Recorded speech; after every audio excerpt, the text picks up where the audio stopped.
Commençons dans le vif du sujet. Le mot cathare, nous n'allons pas faire d'étymologie ni histoire des langues. Le mot cathare signifie une secte, une hérésie. Tout en tenez compte tout de même qu'une hérésie, c'est un mot qui est très vaste. Tout ce qui n'est pas en accord avec l'Église catholique romaine, encore jusqu'au XVIIIe siècle certainement, c'est une hérésie. Je donne souvent comme exemple, ça n'a rien d'hérétique, les papes d'Avignon, et je dis bien souvent, pape à Rome, pape à Avignon, quels sont les bons des deux? On serait peut-être bien étonné. Donc il faut faire très attention quand on se positionne vis-à-vis des papes de la Sainte Église, par exemple, vis-à-vis d'une hérésie. Il faut se placer exactement dans le bon milieu, et s'il n'y a pas de bon milieu, bon, il faut laisser aller. Alors, il faut retenir une chose au départ sur les cathares, il n'y a absolument pas de discussion théosophique, on ne discute pas. Il n'y a pas de livre, sauf un, je vous en parlerai, donc on ne discute pas. Il n'y a pas des réunions, on ne discute pas, il n'y a pas d'exégète non plus. Il y a une théorie banale, il y a une pratique, et il faut pratiquer un culte. Une doctrine qui est très simple, vous savez l'histoire des cathares, c'est très simple, on a inventé énormément de choses, surtout au XIXe siècle. Il y a un auteur du Languedoc qui s'est permis, avec un faux nom, je crois qu'il s'est prénommé Napoléon tout court, il y a un auteur dans le Languedoc qui a écrit l'ésotérisme cathare. C'est le premier, c'est à la fin du XIXe siècle, et depuis lors on a commencé à écrire. Il s'appelait Napoléon, il s'est dit, moi je peux tout me permettre. Il a commencé à écrire un ésotérisme dont on s'est emparé, non pas avant la guerre de 14, mais dans les années 20, 1920, et surtout après la Seconde Guerre mondiale. Alors là, on en a écrit énormément, et maintenant, n'en parlons pas, il n'y a pas une semaine où on ne parle pas des cathares dans un bouquin.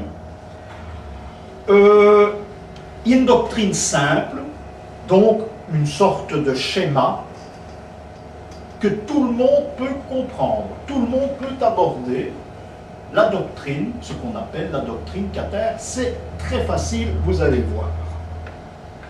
Alors on dit que les cathares étaient bogomiles, qu'ils étaient manichéens. Je pense que tout ça est très faux. C'est encore pour leur donner une sorte de carte d'identité et justifier leur présence. C'est tout. Ils n'ont jamais été manichéens, mais on trouve actuellement des traces du manichéisme dans leur doctrine. Alors il y en a certains, il y a un philosophe de mes amis qui vont sortir une doctrine cathare, je me demande où on va chercher tout cela. On se demande même à la fin de cet exposé comment ces braves gens qui étaient finalement très simples, comment ont-ils pu mettre au point une telle doctrine? Vous allez voir, c'est très très simple. Comme l'histoire des Templiers aussi, que nous aborderons, il n'y a rien de plus simple que l'histoire du Temple. Il y a des règles, et c'est simple comme tout. Alors, moi je définis le catharisme comme une sorte de secte, mais à l'intérieur de l'Église, malgré tout. Le mot hérésie, disons qu'on va un petit peu l'oublier pour le moment.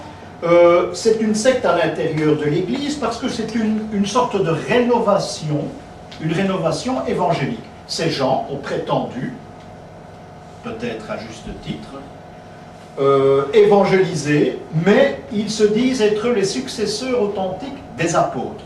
Ça, c'est leur idée au départ. On n'a jamais développé ça. Ce sont les successeurs des apôtres et ils vont en quelque sorte travailler de la même façon. Ça, c'est dans leur esprit. Je ne dis pas que c'est exact, mais c'est dans leur esprit. Alors, quand est né le catharisme? Eh bien, à tort, on nous parle de Montségur, on nous parle d'un XIIIe siècle, fatalement, Montségur a brûlé au milieu du XIIIe. On va nous parler de la fin du XIIe siècle, mais absolument pas. Le catharisme est né au XIe siècle, en plein XIe siècle, c'est-à-dire avant 1099, avant la première croisade. Le mot cathare existe, le catharisme existe. On a des preuves dans les archives des villes, dans les chroniques, parce qu'on a commencé à brûler des cathares. Certains ne portaient pas le même nom, mais on en a brûlé. Donc le catharisme, on peut prétendre qu'il commence au XIe siècle. Ça, c'est encore une différence, c'est une chose qu'il faut se retirer de l'esprit. Alors, je vous parle de chroniques, je vous parle de villes, je vais vous donner des régions, j'en ai 6 devant moi.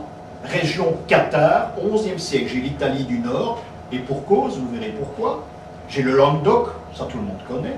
J'ai l'Orléanais, région d'Orléans, on a brûlé des cathares à cette époque-là à Orléans. En Champagne, en Rhénanie, et dans le nord de la France. Je dis Rhénanie, mais partie de l'Empire qui déborde dans l'actuelle Belgique, c'est-à-dire que dans la principauté de Liège, il y a beaucoup de cathares. Il y a d'ailleurs une trace importante que je montrais jadis quand je faisais mon excursion cathare dans nos régions. Il y a une trace importante, mais le musée n'est plus visible, au musée Cursus à Liège. Il y a un linteau cathare, c'est rarissime. C'est rarissime. Il y en a un deuxième que j'ai découvert, mais notre ami était déjà décédé.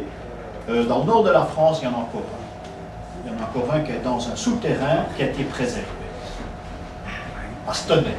Par quoi se manifeste ce linteau? Le linteau cathare, eh nous avons une sorte de bon Dieu assis sur un trône qui donne une aumône et qui en reçoit de l'autre côté. Donc ici, il donne un bol, par exemple, et de l'autre côté, l'autre bras, il ramasse une gerbe de blé. Je crois que c'est comme ça que c'est présenté. Et souvent une référence en plus à la mythologie. Mais il y a une étude à faire, et généralement les historiens, bien malheureusement, se sont mis le doigt dans l'œil, parce que, notamment à Liège, c'est la représentation, on met le linteau d'Apollon, c'est Apollonios qui est représenté, par exemple, et on a beau gratter en mettant ces passages qu'on a déjà, c'est certains qui ont fait ça, on bougerait. J'espère que dans le nouveau musée Cursus, ils vont changer ça, parce que Apollonios et Apollon, c'est tout différent. Bon, alors voilà, ces régions, ces 6 régions, où le catharisme, en quelque sorte, va naître au XIe siècle. Alors, le rituel cathare est des plus simples. Je vous l'ai dit, nous n'avons pas de diapositive parce qu'on sait très peu de choses sur ces cathares, ou des choses simples. Le rituel est simple, l'enseignement est très simple aussi, d'une simplicité extrême, et leur enseignement est basé, leur doctrine est basée sur 3, une sorte de trinité sur le chiffre 3, c'est-à-dire le corps, l'âme et l'esprit. Corps, âme, esprit en rapport avec l'homme, le cathare ou le futur cathare. Alors le corps pour les cathares, c'est un vêtement méprisable. Le corps, c'est très mauvais, c'est une œuvre du démon. L'homme, en quelque sorte, qui n'est pas cathare, c'est l'enfer sur terre. C'est une enveloppe charnelle, mais sans aucune importance. Il faut avoir du dédain, beaucoup, pour le corps humain. Si bien qu'il n'y a pas de sépulture cathare, on n'a jamais trouvé de tombe cathare, rien. On ne sait rien sur ces gens. On ne sait pas où ils ont filé, lorsqu'on les a persécutés. Est-ce qu'ils se sont reconvertis? Certains. On l'a prétendu. En tout cas, on n'a pas trouvé de traces, sauf ceux qui ont volé sur les bûchers, on n'a pas trouvé de traces. Donc, le corps, ça ne vaut rien, c'est l'enfer. Alors, il y a l'âme. Pour eux, l'âme, c'est tout ce qui caractérise en quelque sorte l'homme. C'est l'esprit divin dans le corps humain, l'esprit divin qui combat le démon. Et il y a en même temps l'esprit. Ça, c'est la troisième phase de cette fameuse trinité. L'esprit est le même pour tous, et l'esprit, c'est le divin par excellence. Donc voilà, cette trinité, qu'on peut appeler éventuellement la trinité cathare. Il y a cependant une règle.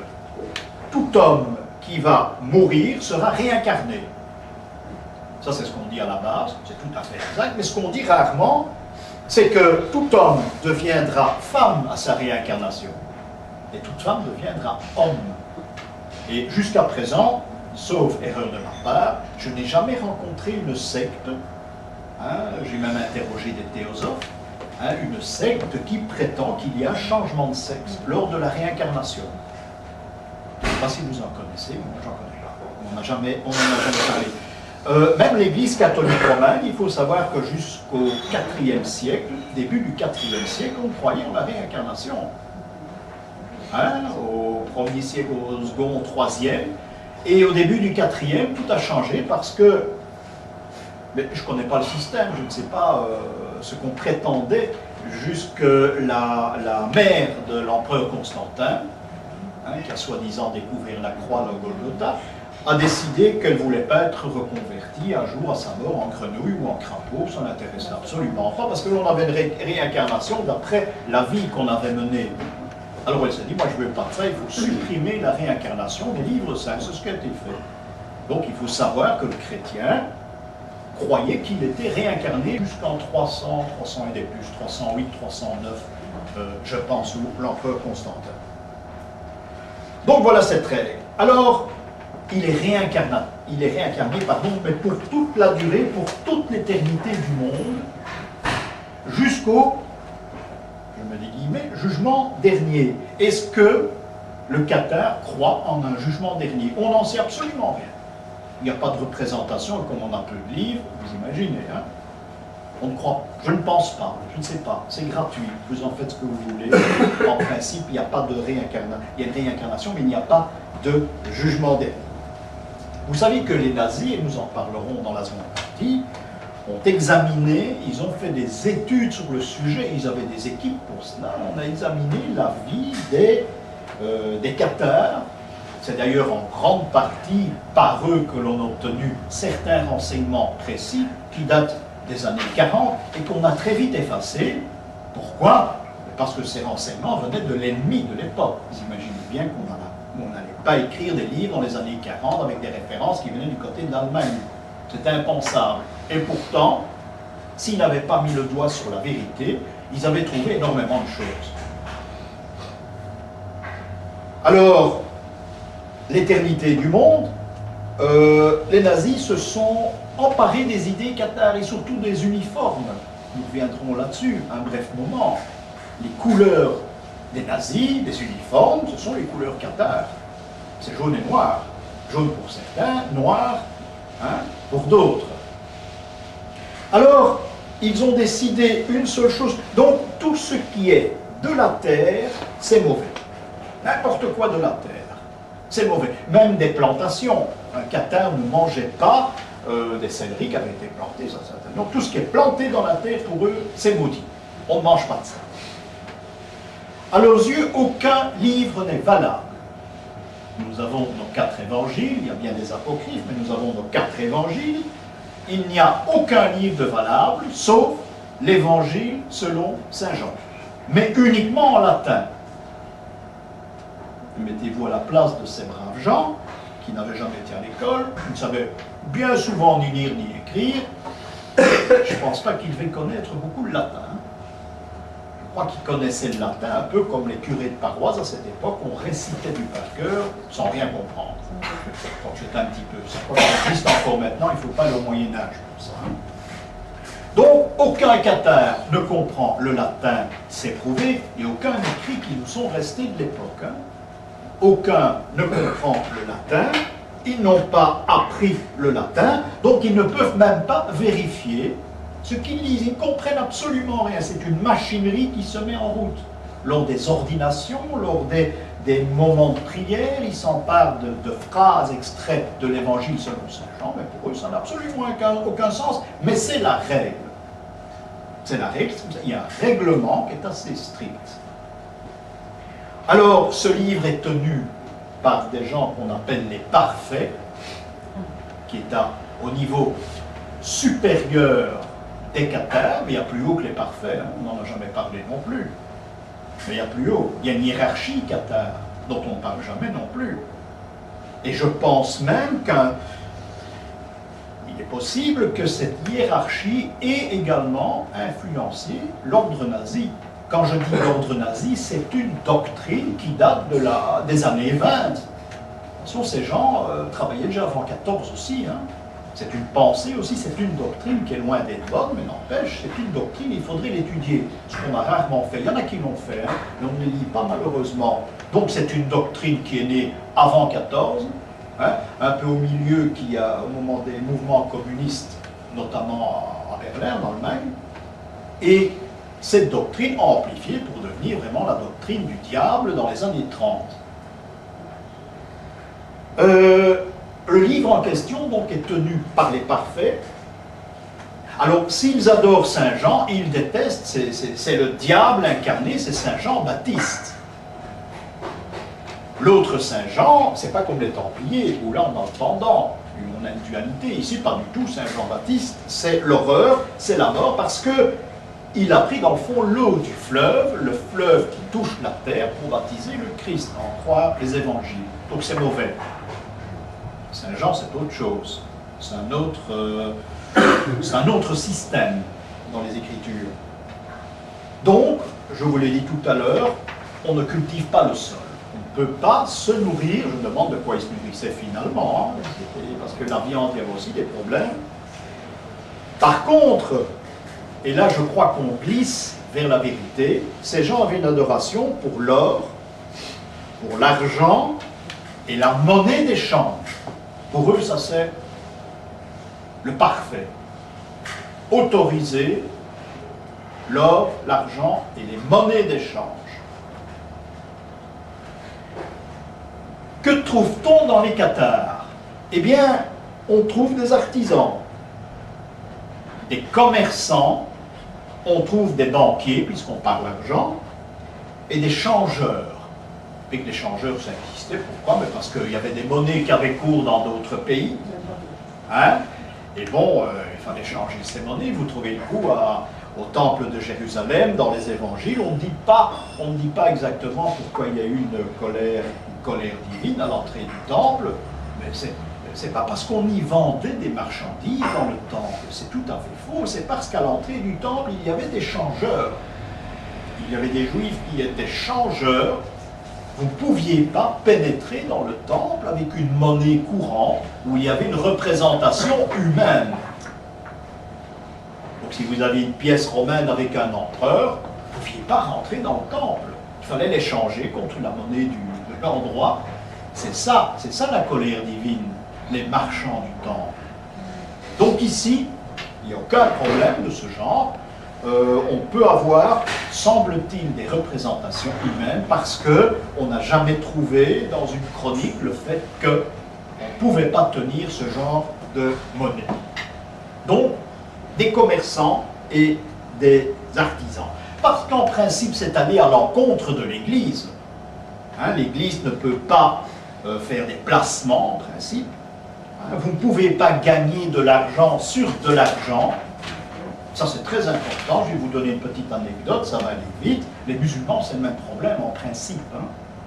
Hein, les musulmans qui sont très croyants, qui vont à la mosquée tous les vendredis, il y en a qui ont des comptes en banque. Hein, c'est fatal, parce qu'ils doivent faire des opérations, on envoie de l'argent à la famille là-bas.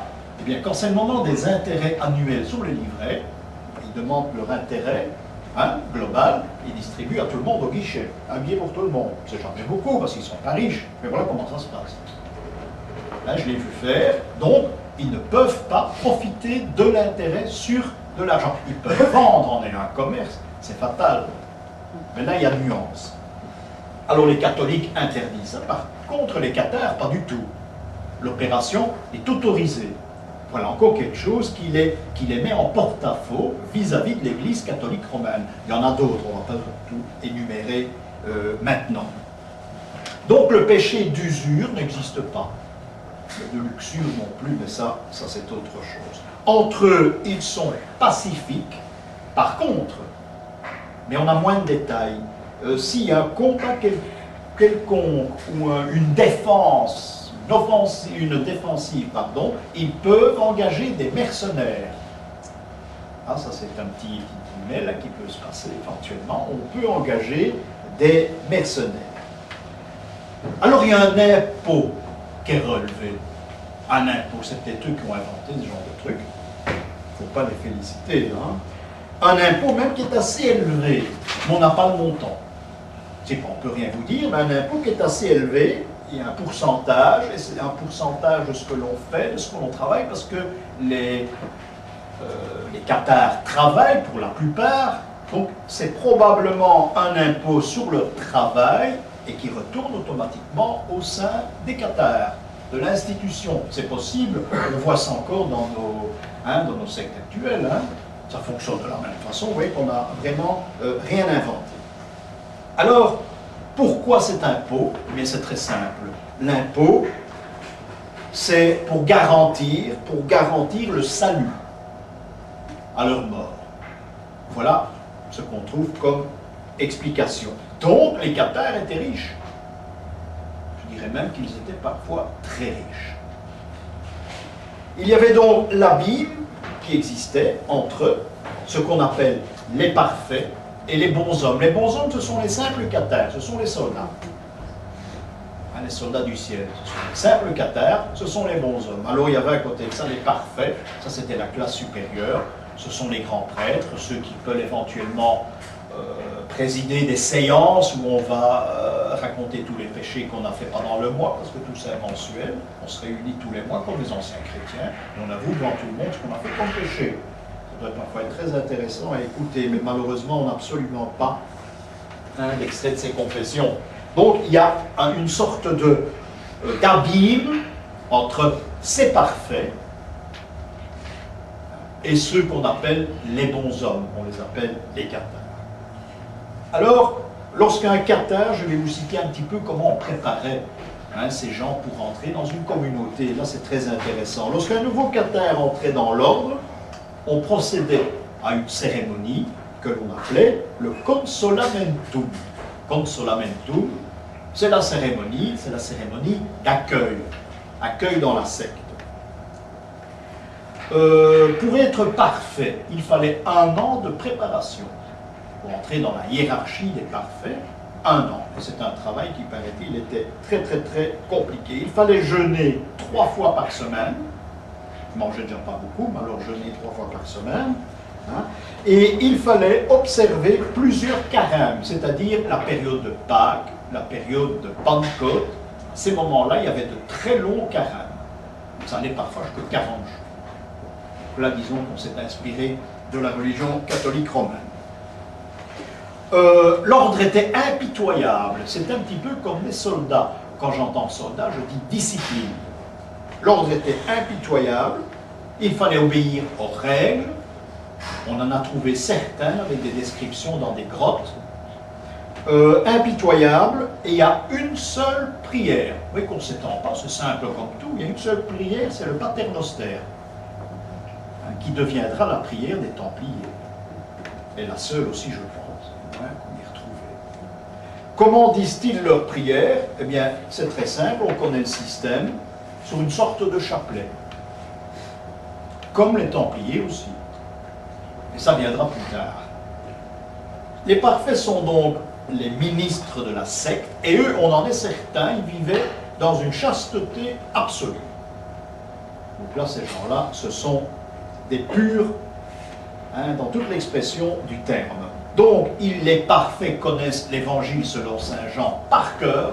C'est une machine qui se met en route, en latin, et dans le fond, ils retirent de temps en temps une phrase dont ils comprennent un peu la signification pour en parler, non pas autour d'eux, mais lors d'un office de prière. Important, les parfaits sont toujours par 2. Ils ne sortiront jamais de chez eux seuls, un peu comme les flics dans le temps. C'est toujours 2. L'un surveille l'autre.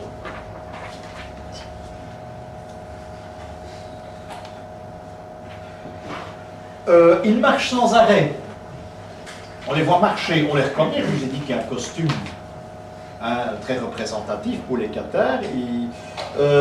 On les voit se promener, ils marchent sans arrêt, ils vont d'une maison à l'autre et ils viennent non pas mendier, mais ils viennent chercher leur part. Parce que celui qui se fait Cathare, qui ne vit pas dans des châteaux, qui ne sont pas des châteaux Cathares, quand on dit pays Cathare, château Cathare et tous ces machins-là, c'est faux à mourir. C'est du tourisme, ça. Les Cathares n'ont jamais construit un château. Alors on va chercher à Montségur avec une direction vers l'est, vers l'ouest aux prières, etc. C'est tout à fait faux, c'est du ridicule, c'est de la publicité touristique.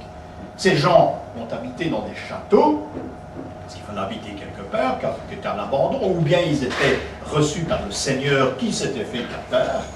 Attention, il faut aussi se poser des questions que je me suis posées très longtemps, il y a quelques années. Comment se fait-il qu'il y ait des seigneurs bien nantis de la région du Languedoc qui se sont fait cathare? C'est pas par là le plaisir d'adhérer à une certaine doctrine, parce que le simple, jusqu'à présent, vous avez remarqué qu'il n'y a absolument rien de mystérieux. Alors pourquoi? Ça, c'est une question qui reste à poser, et je sais, même le Toulousain, comment il s'appelle encore? Raymond de Toulouse. Raymond de Toulouse s'est fait cathare. Alors pourquoi Raymond de Toulouse, qui a tout risqué, hein, toute sa carrière, son avenir, excommunication, il a tout risqué. Et il a maintenu, je suis cathare, je resterai cathare. Alors là, on peut se poser des questions. Moi, la doctrine, je l'oublie dans ce cas-là, hein, surtout dans ce cas-là. Donc ces gens vont toujours par deux, ils vont sonner aux portes, et ils reçoivent de l'argent. Ils collectent. Est-ce que c'est en échange d'une protection, un peu comme la mafia? C'est pas. Alors, comment sont-ils vêtus? Important, parce qu'on ne connaît pas, on n'a pas de peinture, on n'a qu'une description au Languedoc de ce que c'est qu'un cathare, et les nazis se sont inspirés de cette interprétation en disant, voilà, enfin, on sait comment ces gens s'habillaient. Eh bien, ils étaient habillés de noir, une longue robe noire, un peu comme les prêtres que nous avons connus, une toque de fourrure sur la tête, toute noire, un capuchon qui les protège des intempéries. Donc ces gens sont habillés de noir, hein, les pieds à la tête, tout noir. On ne voit pas des grades en principe, tout ça, on ne montre pas qui on est. Le fait d'être à l'extérieur, généralement, prouve que vous êtes un parfait, dont les autres sont cachés, soit en hauteur, soit ailleurs. Alors je vous l'ai dit, ils vivent d'une façon très dure, ils ont une règle. S'il y a des punitions, je ne sais pas. On ne parle pas de ces punitions, mais ils doivent vivre tout de même dans une règle assez sévère. Les parfaits sont des gens imbus de leur personne. Ces gens savent qu'ils ont une certaine importance et il arrive que les personnes chez qui ils vont collecter pour les recevoir doivent obligatoirement se mettre d'abord sur les genoux avant de les laisser rentrer. Donc, manifestement, ils bénéficient d'une certaine importance auprès des habitants de la région où ils vont quêter de l'argent. Si l'on veut contacter les parfaits, eh bien, s'ils descendent dans la vallée chez vous, ça va bien, mais il est impossible de les contacter. Il faut passer par une hiérarchie de cathares qui ont un peu plus à dire qu'un autre, etc., etc. Mais ces gens sont intouchables. On ne peut pas retrouver celui, par exemple, qui est venu chez vous, hein, quelques jours avant. Impossible. On se cache. Alors, quelle est cette hiérarchie cathare? Eh bien, elle est assez étonnante. Et dans le haut de l'échelle, eh bien, nous avons les parfaits. Je vous en ai parlé. Et puis, il y a les ordonnés. Les ordonnés, ce sont les diacres. Et ceux qu'on appelle les évêques cathares. Il y a des évêques cathares, c'est un mot qui est très rarement employé. Il y a des évêques cathares, il y en a eu. Quand je dis il y a, c'est pas tout à fait faux, hein. Ça existe toujours, ce système. Ils s'appellent toujours cathares, ils vont toujours dans le Languedoc, j'en ai connu. J'en ai connu deux. Ils vont tous les ans, le jour où Montségur a brûlé, ils sont là. Et leur vie, c'est pas drôle. Hein, à part des laitances et du fromage blanc, on ne mange pas grand-chose. Pas de viande. Très curieux. Hein. J'en ai connu deux. Ces gens étaient très sympathiques. Hein. Seulement un petit peu... Bon. Chaque évêque cathare est accompagné de ce qu'on appelle un fils mineur et un fils majeur. On ne sait pas ce qu'il faisait. Un bras droit, un bras gauche. Il l'était peut-être. Est-ce que c'est administratif? On ne sait pas. On sait qu'ils ont existé. Ça, c'est une chose. Le fils mineur, bien sûr, devient par ancienneté le fils majeur, ou bien si on ne donne pas sa démission, j'imagine, mais on peut éventuellement ne pas attendre la mort, mais le remplacer par un autre qui a plus de compétences. Donc un fils mineur et un fils majeur. Voilà ceux qui aident l'évêque. L'évêque possède un diocèse, on peut les refaire, hein, ces diocèses cathares. Donc on ne va pas chercher de l'argent n'importe où, non, ce serait trop facile. il y a un diocèse qui a été établi, comme le diocèse des évêques qui existe aussi. On sait les délimiter à peu de choses près. Je serais curieux un jour de faire la différence sur une carte entre les diocèses qui existaient déjà au XIIe et XIIIe siècle, hein, et les diocèses cathares. Malheureusement, ce travail reste encore à faire. On sait qu'il y avait 5 diocèses, là on en est certain. Il y avait le Languedoc, on en a parlé, il y avait Albi, Carcassonne, Agen, Toulouse et le Razès, qui correspond à peu près, mais il faudrait voir à quel niveau, qui correspond à peu près à certains diocèses actuels. Et ce sont des choses à mettre au point. Les diocèses, c'était quoi? Après Toulouse? Albi, Carcassonne, Agen, Toulouse, le Razès. Le Razès, c'est la région de Rennes-le-Château. Oui, on a placé des cathares à Rennes-le-Château. Oubliez ça aussi, hein. Il n'y a aucune trace, ni cathare, templier, oui, mais pas exactement à l'endroit. Dans un autre endroit que j'ai un jour franchi en voiture, et c'est par miracle que je suis parmi vous aujourd'hui. Hein. Parce que personne ne va en voiture, vous commencez. Hein, c'est un endroit où il y a des corbeaux qui vont dans tous les sens. On m'a dit que j'étais timbré dans la vallée de Loreto et dans l'eau. Enfin, soit, il y a une commanderie templière là-bas en haut, de Blanchemont, je pense, quelque chose comme ça, qui est très important. Donc, dans le Razès, il devait y avoir. Blanchefort, je crois, oui. Blanchefort, c'est très dangereux. Dans le Razès, donc, la région de Rennes-le-Château était considérée comme un diocèse. Il n'y a pas de trace. Jusqu'à présent, il n'y a pas de trace de cathares dans les environs de Rennes-le-Château. Quoi qu'on parle de cela, hein, c'est un peu comme le code de notre ami, là, qu'on a filmé il n'y a pas longtemps. Hein, on place n'importe quoi, n'importe où. Donc on dit Rennes-le-Château, capitale cathare, et un jour un livre qui va sortir, on s'en étonne pas, tiens, voilà un truc à écrire.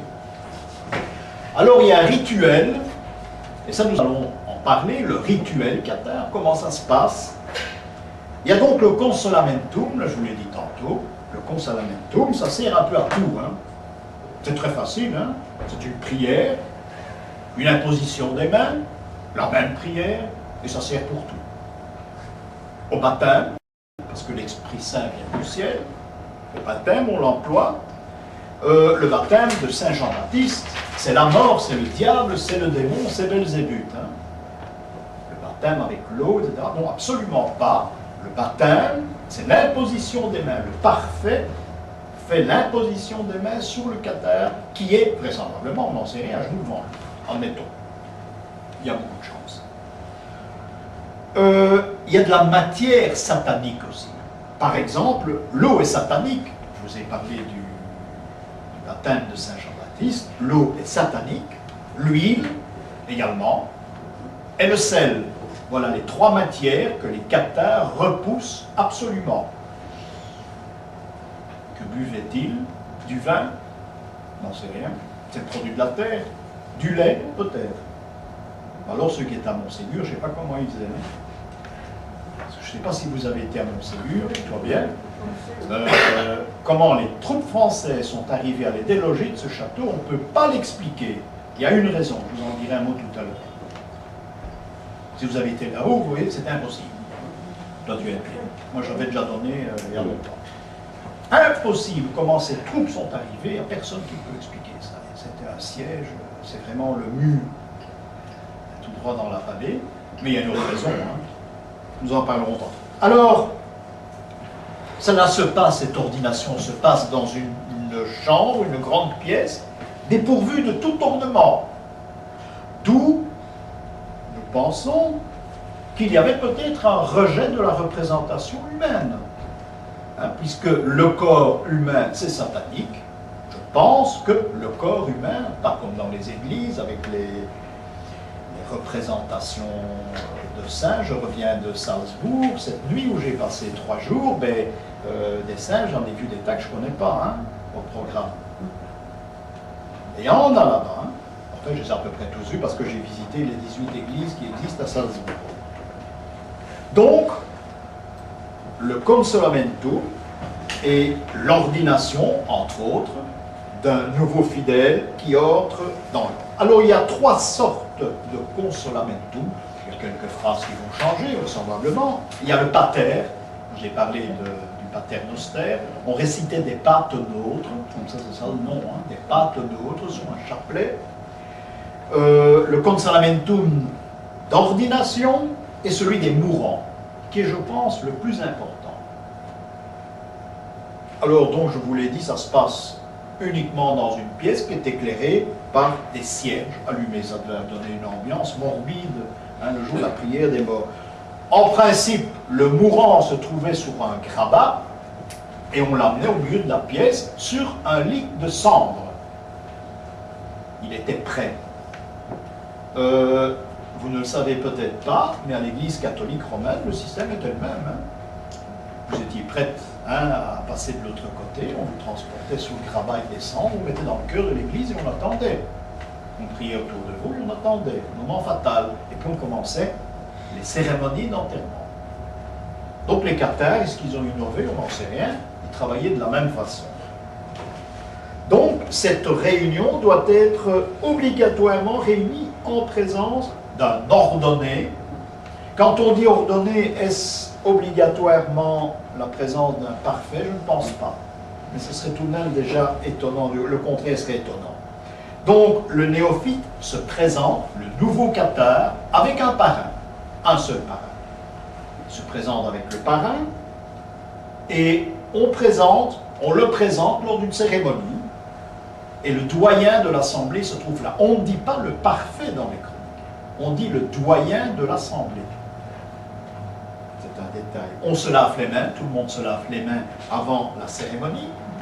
Et l'ancien fait 3 révérences devant le nouveau, l'adepte. Mais 3 références, et là c'est curieux, tenez-vous bien, exactement comme les Arabes font leur référence vers l'Est. Alors qui a copié l'autre? Ils pratiquent exactement de la même façon. C'est un détail important. Pourtant, eux, les pays d'Orient, ils ne connaissent pas en principe. Donc on se lave les mains. Il y avait des Arabes par là, mais j'ai l'impression qu'ils n'ont pas eu contact avec les Cathares, hein, parce que je ne crois plus qu'on aurait vu beaucoup de Cathares dans l'histoire. Hein. Oui, une chose que j'ai oublié de vous dire, très importante, et c'est pour ça qu'on en a fait, hein, on a dit qu'ils étaient un petit peu manichéens, les Cathares. Ils ont une prédilection pour le soleil, mais une chose très importante, ils sont antisémites. Alors là, j'allais dire un mot à mourir. Hein. Donc, Cathares et Juifs, ça ne s'entend pas. Hein. Et les Juifs, on les reconnaît. Hein. Vous savez qu'il y avait la rouelle ici sur le manteau noir, bien souvent, hein, ou l'étoile jaune qui existait à cette époque-là, l'époque des Cathares. Donc, on les reconnaît. Donc, il n'y a pas de danger. Et ça, c'est important, il faut savoir qu'ils sont profondément antisémites. Tout ce qui est antisémite, c'est le diable. C'est à ne pas regarder, à éviter. Et ils savent dans les quartiers où ils doivent aller collecter, les quartiers où ils ne doivent pas aller collecter. Hein. Parce que les Juifs avaient leur quartier, dans chaque ville, des villages à l'époque, non plus. Il vous suffit de chercher une rue des Juifs dans une ville ou dans un village. Hein, j'étais à Salzbourg, il y a la Judengasse à Salzbourg. Bon, mais ça n'a plus l'air d'un quartier juif, ce sont des maisons à 5 étages, anciennes. Alors je me dis, qu'est-ce que c'est un quartier juif? C'est pas possible. C'est pas possible, mais il a été démoli pendant la guerre de 40 et on a construit des maisons dans le style du 18e, mais il n'y a plus que le nom du quartier qui existe. Il y a des plaques qu'on a laissées dans les murs où on explique un tel habité ici, etc. Et ce sont généralement des Israéliens qui ont réussi dans la société. Alors, on installe devant le nouvel adepte, on installe une sorte de petit guéridon circulaire en osier que l'on appelle un desk. Hein, un petit guéridon. Et sur ce desk, on va placer une nappe blanche, une nappe blanche. Oui, tous les détails ici, on les connaît. Une nappe blanche. Au moment où, après cela, celui qui ordonne la cérémonie, eh bien, il va faire 3 révérences à nouveau. Et il va placer sur cette nappe blanche l'évangile selon saint Jean en latin. Voilà ce début de cette cérémonie. Il va dire une phrase, Benedicite, Paxite Nobis, Amen, c'est-à-dire bénis-nous, épargne-nous, Seigneur, Amen. Je crois que c'est le seul mot qu'on a retenu de toute la cérémonie de l'ordination d'un cathare. Alors, le postulant, lui, il va réciter le Melio Ramentum devant la foule. La foule présente salue le nouvel adepte et le parfait, à son tour, va refaire la prière, le Melior Amen. Le postulant va s'agenouiller devant le livre, devant l'évangile selon Saint Jean, et puis on va l'encourager par un discours à sa nouvelle vie. On termine par un commentaire, et puis on récite à un pater. Je ne suis pas sûr que le pater était comme on le connaît maintenant, je crois que ça devait être un petit peu plus court, mais soit. On parle à voix haute, on parle à voix basse, ce sont des encouragements, par exemple. Et puis, on va manger, on va boire, seul ou en groupe. Voilà un petit peu cette cérémonie. On nous a transmis cette cérémonie qu'un nouveau postulant entre dans l'ordre. La transmission de l'esprit, durant cette cérémonie, se fait encore une fois, imposition des mains. Tout se fait par imposition des mains. C'est la transmission de l'esprit sur le nouvel adepte.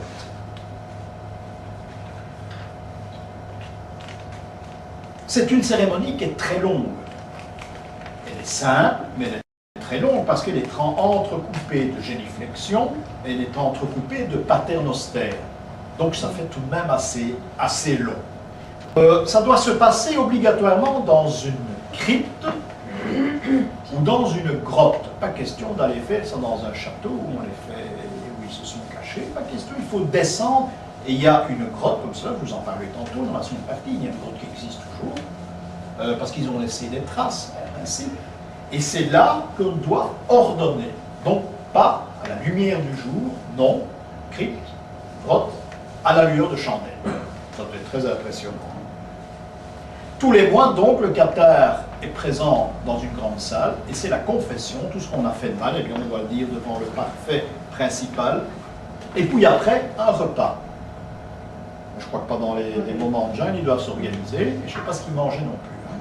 Ça ne devait pas, j'allais dire, pas gras, mais parce qu'il y a un problème de viande aussi. Hein. Les parfaits doivent jeûner, hein. Eux sont tolérés à manger de la viande, les autres pas. Donc pas d'herbe, pas de viande. Pas de produit du sol, pas produit animal, oui. Il faut faire une déduction, enfin un peu choisir ce qu'ils pouvaient manger, mais ça ne devait tout de même pas être très important. Parfois, on abat une bête entière. Oui, mais là, il y a une différence. Alors, à quel moment on abat une bête entière pour la manger? C'est lorsque le parfait est en visite qu'il peut se nourrir normalement. C'est-à-dire qu'on commande un cochon de lait, on le mange chez quelqu'un dans la vallée qui va vous donner de l'argent, et c'est vous qui financez la bête, et on la mange. Uniquement le parfait, les deux qui sont là. Mais là, c'est une petite virgule. Hein. Eux peuvent se nourrir de viande, mais uniquement en visite. On peut s'arranger. Hein. C'est les curés visitaient, ils étaient toujours à la table d'un seigneur, on s'arrangeait. Hein. Ce qu'on appelle une double, c'est 8 patères. Vous récitez une double, c'est 8 patères, sur une sorte de chapelet, avec 8 grosses boules de bois. Ça, c'est une double. Un mot aussi qui a de l'importance, c'est le déclin de l'homme. Lors d'une confession, on peut dire qu'un homme décline, évidemment, s'il a mal vécu pendant son mois. On appelait ça, les doras. Les doras, ce sont les déclins. D-A-U-R-A-S, les doras, ce sont les déclins qui ont été constatés chez les hommes. Et ça, évidemment, les doras se signalent lors de la confession. Donc, pour eux, sans parler de saints d'Église, puisque les saints ne les connaissent pas, leur souci principal, c'est de sauver leur âme. Si on dit sauver leur âme, est-ce pour une bonne réincarnation? C'est possible. On ne parle pas du ciel, on ne parle toujours pas du jugement dernier. Sauver l'âme, ça c'est leur souci. Et pour sauver l'âme, il faut écarter tout ce qui est diabolique et il faut faire un jeûne total. Moins on mange, mieux ça marche. Donc ils n'étaient pas gros, en fait, sauf ceux qui se faisaient inviter de temps en temps. Avec ce jeûne total, eh bien, ils approcheront, dit-on, des saints de Dieu. Ce seront des saints. Donc le jeûne a une importance capitale Et pourquoi? On peut se demander. Une importance capitale dans la vie des cathares. Je dirais même que dans toute cette doctrine, c'est ce qui est le plus important. Parce que je vous en passe ici, hein, il y a les genres de nourriture, hein, il y a les détails, hein, tout ça existe. Hein. Le jeûne de Noël est important, le jeûne de Pâques, le jeûne de Pentecôte. Pourquoi? 3 fois par jour, pain, eau, c'est tout, pendant toute une semaine. Semaine de Pâques, semaine de Pentecôte, semaine de Noël. Parce qu'ils respectent les fêtes malgré tout. Ce qu'ils y faisaient, on n'en sait rien. Mais ils les respectent. C'est fait de nature. Hein. Pentecôte, c'est l'Esprit Saint. Pâques, c'est la résurrection. Et Noël, c'est la naissance. Donc il n'y a rien de terrestre. C'est toujours l'Esprit qui est en communication avec le ciel et avec les hommes. C'est la raison pour laquelle il fête nos 3 fêtes. Les gens se mettent, je vous l'ai dit, obligatoirement à genoux devant les parfaits, que ce soit le commun des mortels ou que ce soit les cathares. On s'agenouille toujours, la révérence à la rade devant la Mecque, devant les parfaits. Ce sont des gens extraordinaires. Il faut les considérer. Ce sont des seigneurs, cathares ou les gens de la rue qui les reçoivent chez eux. Plusieurs fois pendant la journée, on récite le Bénédicité, par cité nobis amen. Leur prier, c'est le passe-partout. Je crois même que c'est de cette façon-là qu'ils se font reconnaître quand ils rentrent chez quelqu'un, où ils sont invités, ou bien ils s'imposent. J'ai plutôt dans l'esprit, d'une certaine façon, du cathare, le parfait qui s'impose pour rentrer, et pas l'inverse. C'est pas comme le curé qu'on invitait à table. Quoi plus s'imposer aussi, mais enfin, ça se fait plus gentiment, je crois. C'est un orgueil. Le parfait est quelqu'un de très orgueilleux. Et ça, c'est prouvé. Le parfait, avant de passer sur un pont, et ça c'est très curieux aussi, il faudrait pouvoir expliquer tout ça avant de passer sur un pont, eh bien il doit réciter son Bénédicité. Lorsqu'il monte dans un bateau, vous voyez le contact de la mer, éventuellement, si le pont craque, il est dans l'eau, le contact avec l'eau est quelque chose dont il faut se préunir, il faut prier. Bénédicité au moment hein, où le parfait monte dans une barque ou dans un navire. Je fais référence au baptême de Saint Jean-Baptiste. Je crois que les références peuvent être absolument les mêmes. Passons à la description d'un parfait ou d'un cathare. Les cheveux longs, obligatoirement. Ça, c'est un principe. La barbe entière, la barbe longue, et l'homme doit être vêtu de noir entièrement. Alors ici, ça devient important. À même la peau. Il devait avoir obligatoirement un même fil de lin qui symbolisait leur ordination. Un fil de lin devait entourer leur corps. Ce qui prouvait, c'est pas un collier, non, l'ordre, ils ont été ordonnés. Plus tard, les Templiers, ce sera la cordelière. Pense-t-on. Ici, bon, ils ont déjà inventé le système au XIe siècle. Un fil de lin. Oui, il y a beaucoup de choses à dire là-dessus.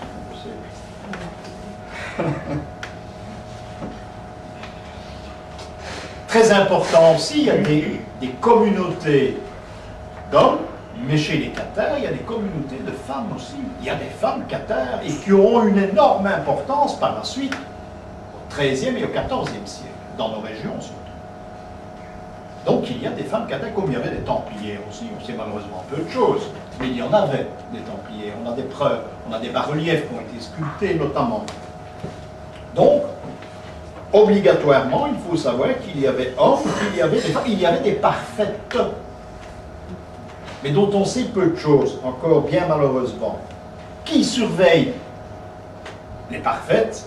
Eh bien, ce sont les évêques cathares qui dirigent ces diocèses. Donc, il y a une relation directe, encore une fois, entre cette hiérarchie féminine, mais ce sont des évêques mâles. Hein. Jusqu'à présent, des évêques infâmes, on n'en a jamais rencontré. La nuit, on se levait, oui, dans les couvents, on n'a rien inventé, on se levait la nuit, il y avait 6 prières la nuit, mais ça devait être chaque fois des paternosters, hein, probablement une imposition des mains quelconque, et on se levait 6 fois la nuit. Et en principe, ça devait commencer aux environs de 2 heures du matin, et ça devait finir au lever du soleil. Et la dernière prière devait se dérouler au lever du soleil. les cathares étaient des manipulateurs. Manipulateurs parce que, jusqu'à présent j'ai parlé argent, je ne suis pas étendu là-dessus, mais les cathares manipulaient énormément d'argent. Ces gens étaient très riches. Tout d'abord, ils avaient des professions qui leur permettaient d'enregistrer tout de même, d'avoir un bon tiroir-caisse, ça d'abord. Et ensuite, ils allaient collecter et on leur donnait de l'argent. Donc, ils manient énormément d'argent. Qu'ont-ils fait de cet argent? Eh bien, on sait une chose, c'est qu'à intervalles réguliers, dit-on, il y avait ce qu'on appelle des questores. Ces gens voyageaient en direction de la Lombardie, du nord de l'Italie, où il y avait, je vous l'ai dit tout à l'heure, où il y avait déjà des cathares. En principe, les premiers se sont installés dans le nord de l'Italie. Je dis en principe. C'est là qu'on en a entendu parler pour la première fois, mais c'est pas tellement sûr. On en a retrouvé à Crémone, on en a retrouvé à Vérone, mais Crémone et Vérone, ce sont des caisses principales, je dirais, les sièges cathares dans la finance. Donc ces sommes collectées allaient là-bas, Vérone ou Crémone. Je vais faire une parenthèse, j'espère me tromper d'un côté, j'espère ne pas me tromper, mais il est curieux qu'à la même époque, les papes de la Sainte Église quittent Rome et vont s'installer dans cette région. À la même époque où les cathares fonctionnent très bien. Les papes sont à Viterbo, ils ne sont plus à Rome. Ce n'est pas des maisons de campagne, on ne les veut plus là. Les papes à cette époque, ce sont des querelles familiales, c'est quelque chose qui a disparu depuis bien longtemps. Et bon, il y a des querelles tout le temps. Quand les familles se battent entre elles à Rome, ils font partie d'un clan, ils doivent quitter la région. Pas pour des questions œcuméniques, absolument pas. Hein. Alors voilà le problème, c'est que ça correspond à peu de choses près entre l'installation de ces papes dans ces régions. J'espère me tromper, mais si c'était ça la raison, ce sera assez machiavélique le système. Hein. On ne pourra vraisemblablement jamais le prouver. Donc, il y a des traces de ces nombreux voyages, et il y a des traces que ces sommes considérables allaient en Italie. On n'a jamais rien trouvé. Hein? On a retrouvé des semblants de comptabilité, si on veut. Hein? On a retrouvé des traces de passage, mais on ne sait pas à quoi servait l'argent, et on ne l'a jamais retrouvé. Ça n'a pas été un trésor qui a été découvert, rien. C'est pour ça qu'on a tout le temps dit que ces gens étaient pauvres, ils n'avaient pas un rond. Hein? C'était malheureux. Pas du tout. Ces gens étaient très riches. Ça, il faut retenir.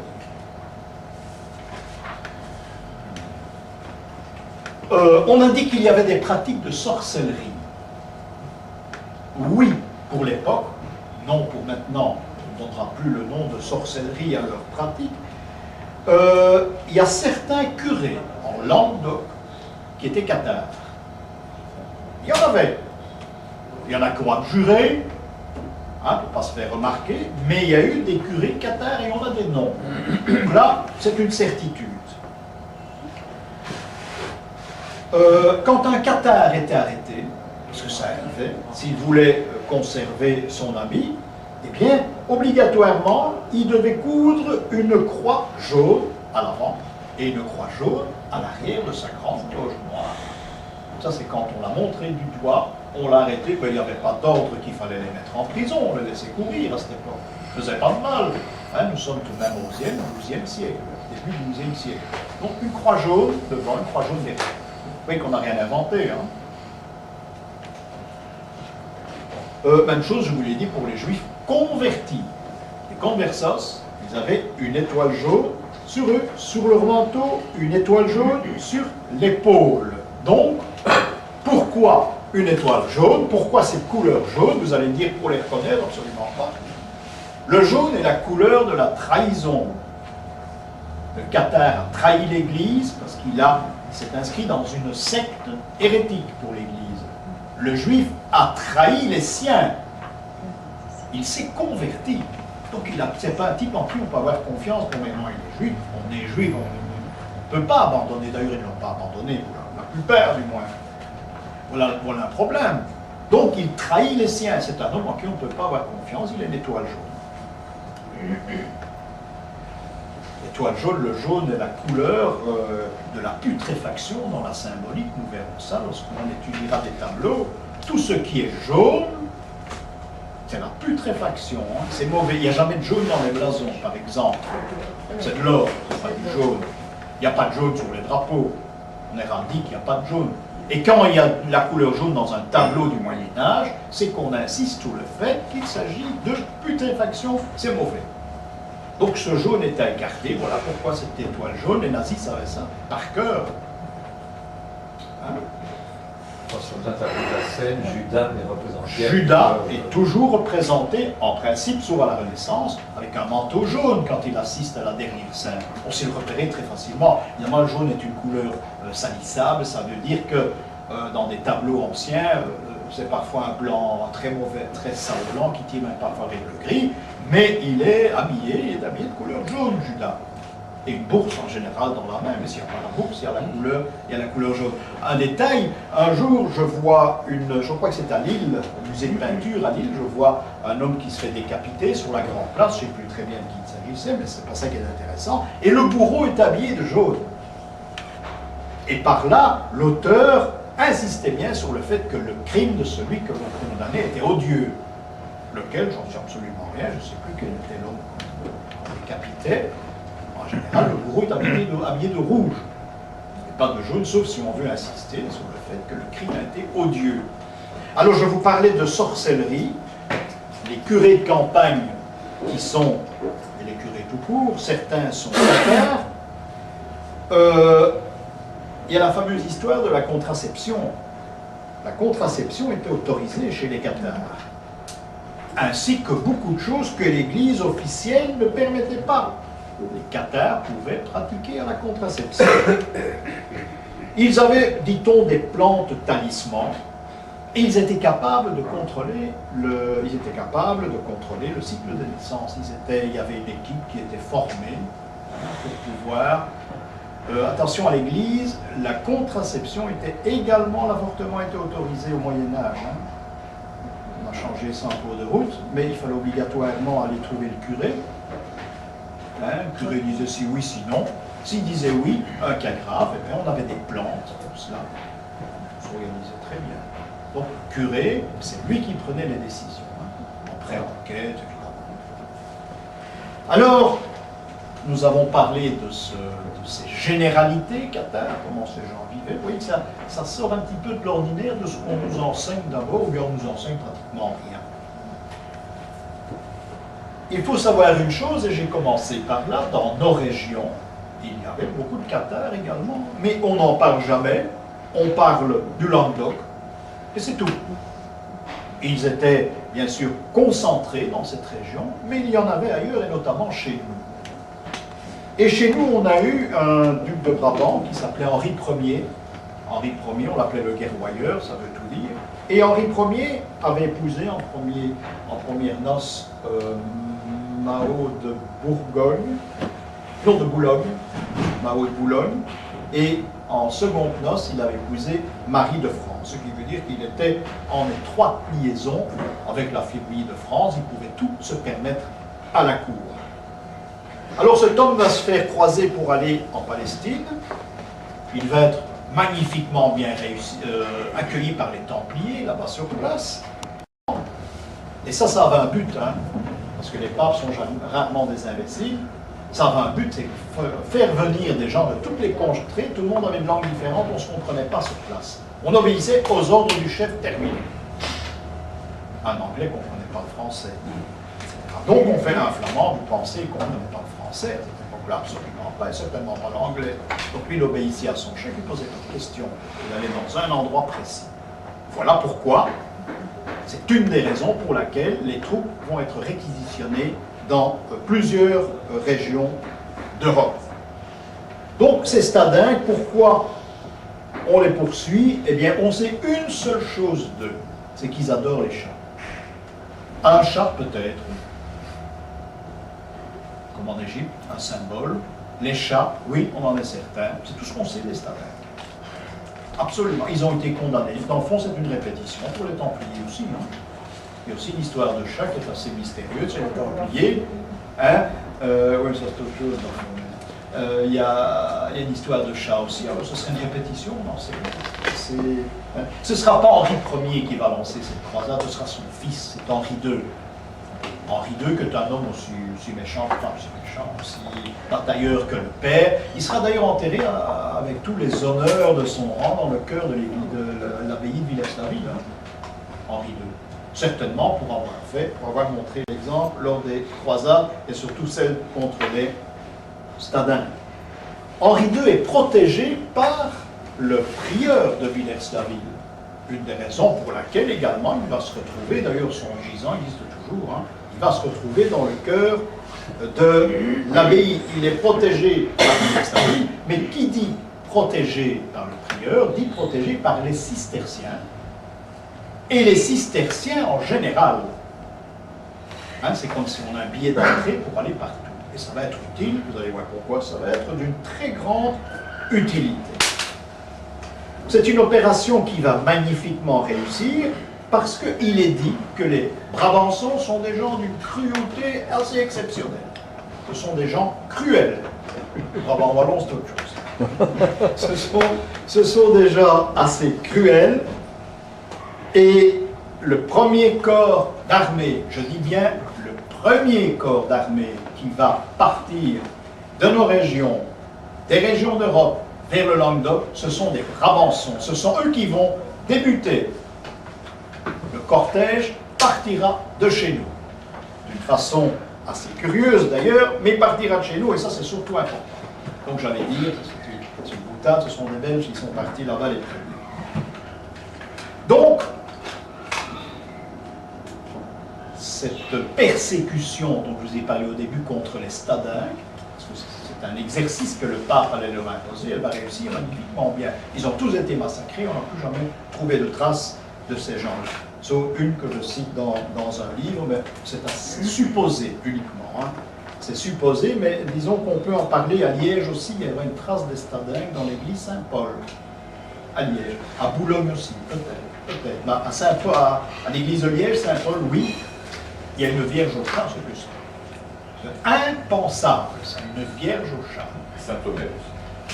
Il y en a une à Saint-Omer. Mais je dis Saint-Omer, oui, mais Stadingue à Saint-Omer. Mais il y en a une également. C'est un bas-relief, en forme carrée, qui est dans sur le bas-côté droit. Mais, donc, c'est pas très bien. On ne sait pas très bien. Et à cette époque, le chat représentait quoi? Le malheur. C'était diabolique. Pour la bonne raison que chez les Templiers, ils avaient des relations très proches des chats. Alors une fois qu'on a brûlé les Templiers, là le chat, ça fait... D'ailleurs c'est l'animal près des sorcières, toujours, hein, le chat. C'est le rôle de la sorcière. Hein. D'abord le chat noir, enfin on va voir. Hein. Et c'est à l'époque de Louis XIII, hein, on s'est habitué au chat, et c'est le cardinal de Richelieu qui a réintroduit le chat chez nous. Il avait toujours des chats dans sa manche. Richelieu n'avait pas que ça d'ailleurs, mais il avait des chats dans la manche. Et il aimait beaucoup les chats. On devrait prendre exemple sur le cardinal. Je crois que c'est à cette époque-là que... On prétend que le chat absorbe les énergies négatives. Oui, donc, mais c'est des les choses... mauvais sorts et tout ça, Je pense que ce sont des choses qui ont été décidées un peu plus tard. c'est ce qu'on dit. Non, mais le chat était signe de malheur. Hein. Tout ce qui était mauvais, c'était le chat. Mais on dit que les sorcières sont observées comme bouclier pour ne pas avoir le retour de leurs mauvaises actions. Donc des troupes de chez nous démarrent en direction du Languedoc. Seulement il faut amener, c'est Othon IV d'Allemagne qui prendra le cortège en route. Lui vient d'Allemagne, il vient retrouver les Brabançons. Les Brabançons sont prêts, mais attention, il y a beaucoup de cisterciens dans ces gens. Hein. Il n'y a pas que des gens qui veulent se battre, il y a des brigands aussi, hein, des gens qui veulent faire de la rapine en cours de route, mais il y a des cisterciens. Et ce sera une opération cistercienne qui va débuter sous une forme de chapelet pour des recrutements, qui est assez long à expliquer, mais on en touchera quand même un peu tout à l'heure, une sorte de recrutement qui se fera par des endroits bien précis. Parce que à la tête de cette campagne, de cette croisade qui démarre dans le Brabant, il y a un homme que le pape a placé, un homme exceptionnel. C'est un curé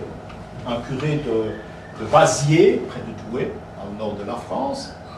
Et ce curé est né à Vitry, et on l'appelle Jacques de Vitry. Hein, c'est un homme qui a étudié à Paris, professeur, et un avantage, sa famille l'a éduqué en... Hein, on parle plusieurs langues chez lui. Langue germanique, langue romane, il peut s'exprimer. Je dis, c'est un homme assez exceptionnel qui a eu une idée pour lancer cette croisade. Il fallait vraiment être exceptionnel pour avoir trouvé cette idée, pour que tout le monde marche. Parce que vous imaginez bien que chez nous, les indulgences plénières n'existent pas. Chez nous, on n'en a pas parlé. Donc il faut un remède, hein, pour que les gens puissent quitter leur baraque et se rendre dans Languedoc. Mais là, le curé, il va trouver ce remède. Le curé, il aura son chapeau de cardinal quand tout sera terminé. Et c'est avec des symboles uniquement, des symboles, que Jacques de Vitry va réussir cette croisade dans le Languedoc.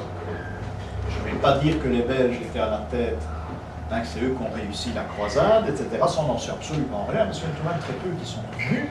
Hein, on n'en sait absolument rien. Mais n'empêche, on sait qu'un système avait été mis au point par un futur cardinal au départ du Brabant wallon de Villers-Saville. Et peut-être de l'abbaye de Lacan. Peut-être de l'abbaye de Lacan, qui serait en principe le début. J'ai dit Scarbeck aussi. Alice de Scarbeck Oui. était Oui. à Lacan. Hein. Oui, mais il se peut qu'il y ait eu quelque chose à Scarbeck. Mais il n'y avait pas de cistercien à Scarbeck. Il faut peut-être voir plus haut aussi, dans la région de Malines. Mais j'ai pas fait l'exercice, mais ça doit se retrouver. Ça doit se retrouver. Donc, un système pour assembler des hommes. Ce Jacques de Vitry est un Augustin. Et il n'est pas Augustin d'abord, non. Il n'est pas Augustin d'abord. Et il a appris qu'une brave fille qui était Augustine, lors des Augustins, habite dans un couvent. Elle soigne les lépreux notamment. Elle est près de Nivelles, à Oigny, près des Sceaux, entre Charleroi et Nivelles. Et c'est une brave fille qui soigne les lépreux. D'ailleurs, la léproserie, on les soignait, existe toujours à Nivelles. C'est un très curieux bâtiment qui, par miracle, existe encore. Mais il faut aller vite pour le trouver. Et tous les vendredis, elle forme un rassemblement public devant le couvent et elle va se flageller. Il y a du sang qui coule partout, elle est à moitié nue. Et les gens viennent voir, ils disent c'est un drôle de truc ça. Et elle prouve par un prêche, à l'issue de la flagellation, elle dit on a besoin de vous. Il faut aller se battre, il faut partir en croisade contre les hérésies. Hein, dans le sud de la France, vous devez vous armer, voilà le sang du Seigneur qui vous ordonne, etc., etc., etc. C'est un prêche. Alors Jacques de Vitry a dit, elle n'est pas bête cette fille. Hein. Qu'est-ce qu'il fait pour l'approcher? Il entre dans l'ordre des Augustins. Et là, son intelligence va commencer à fonctionner. Donc tous ceux qui aiment le sang, qui sont surpris par l'odeur, par la vue du sang, et par ce prêche de cette jeune femme, qui était autre chose, on la représente habituellement très timide, c'était pas ça, pas ça du tout. Hein. Et cette jeune fille va réussir, la première, à lancer, à recruter des troupes avec Jacques de Vitry, cet Augustin depuis peu de temps, et elle, on va recruter des troupes dans le Brabant wallon, dans la région entre Nivelles et Charleroi. Je vous conseille d'aller voir quelque chose en bas, tasse de café. Fignoler toute sa grande mission. Il deviendra d'ailleurs cardinal de Saint-Jean d'Acre. C'est un très beau poste. Hein. Et d'ailleurs, on en parlera une autre occasion. C'est lui qui va ramener le Saint Graal dans nos régions. Donc c'est un personnage tout de même d'une première importance, que j'aime beaucoup dans un sens. Dans un autre sens, ça peut être un personnage assez douteux. Donc il entre dans l'ordre des Augustins pour pouvoir approcher cette jeune femme hein, qui se flagelle. Et ces femmes qui se flagellent, il y en a d'autres. À l'abbaye d'Elguères, en Brabant wallon, il y en a une qui s'appelle Lucarde. Hein. À Foss, il y en a aussi une qui... Le cachot existe encore d'ailleurs. À Foss, elle restait sans manger pendant un mois ou deux. Puis alors on la ressortait comme une bête, on tapait dessus, on la remettait dans son cachot. Hein. Donc c'est une sorte de chapelet que cet homme à organiser ou à profiter pour pouvoir mobiliser les foules. Il fallait vraiment, vraiment y penser. Je pense que ça ne s'était jamais passé avant. Je parlerai de Montségur, qui est en quelque sorte Montségur est le pôle d'attraction de ces cathares. Je vous dis qu'il fallait absolument oublier ça, mais on en touchera tout de même un mot tout à l'heure. Alors il y a ce fameux château de Bouillon que vous avez vu. Le château de Bouillon et Bouillon, eh bien, c'est également une vaste plaisanterie de Jacques de Vitry. Ce château de Bouillon qui va faire partie de ce fameux chapelet cistercien.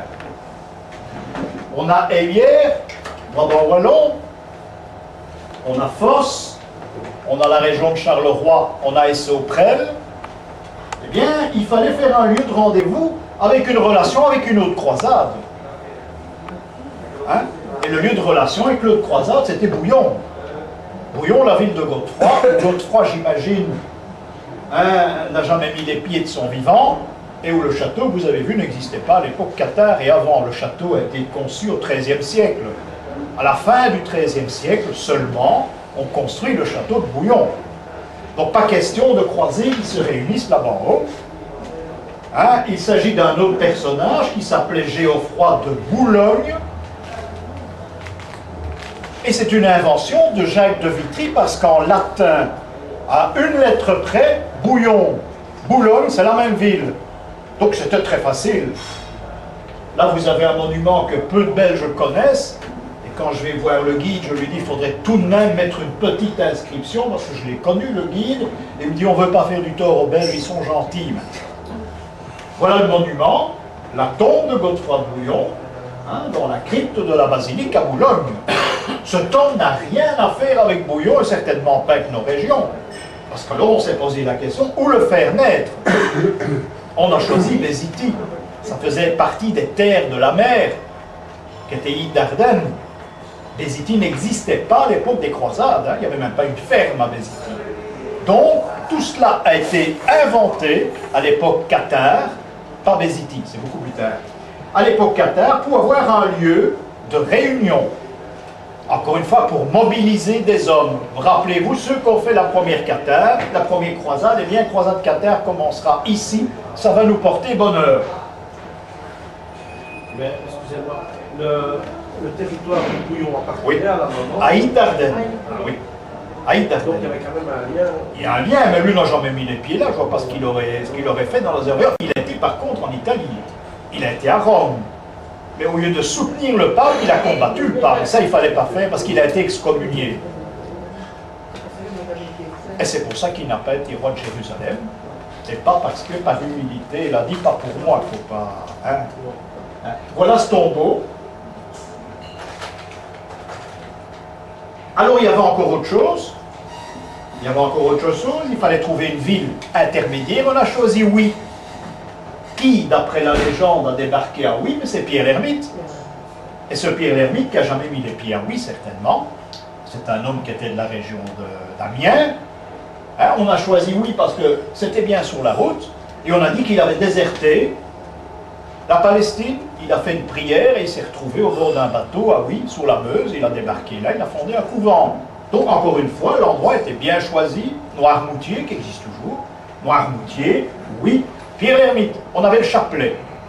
Et d'autres stations qui existent encore en France, mais ces stations, il y en a peut-être deux. Elles sont très séparées les unes des autres. En Belgique, il y en a plusieurs. Hein.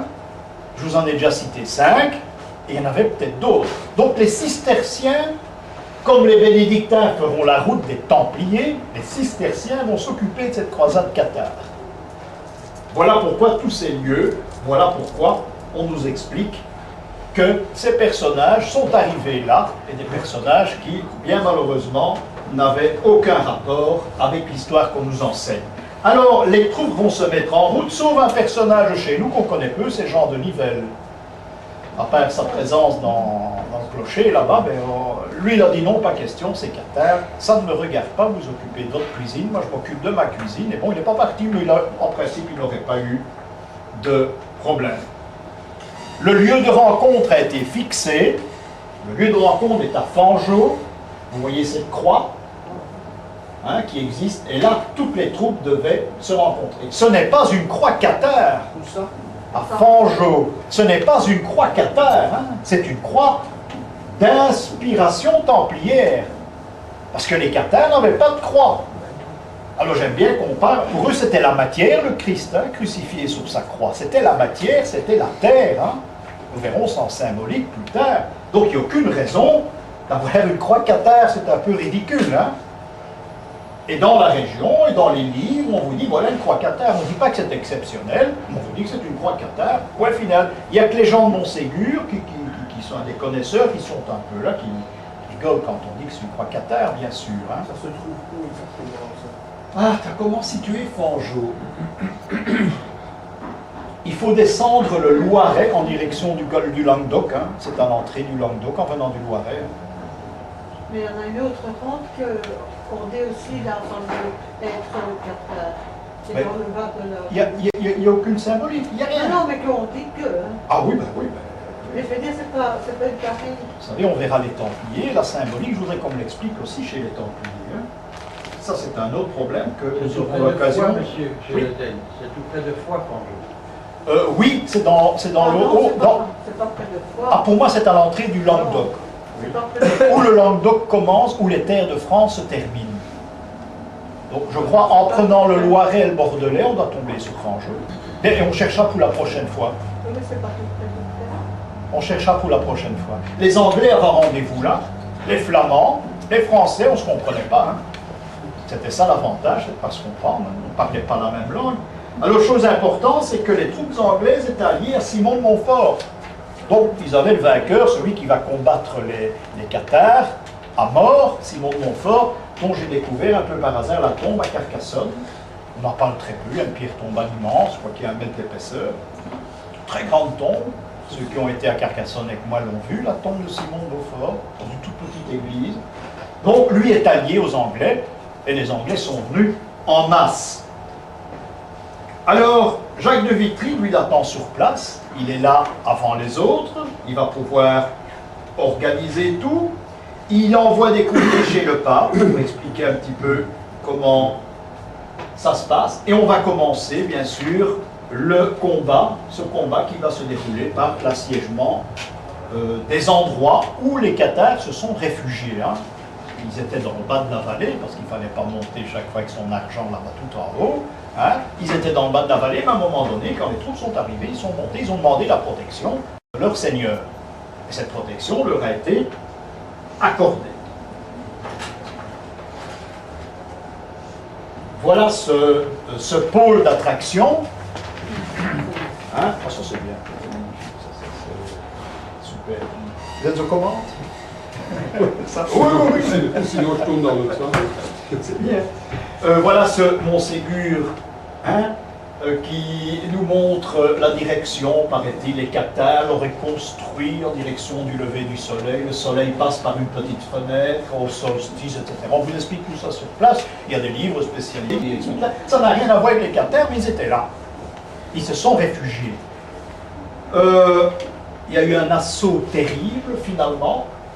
Ils ont eu des courriers, et finalement, ils se sont rendus à l'ennemi. On n'en a pas brûlé tant que ça, à Montségur. On en a fait une légende.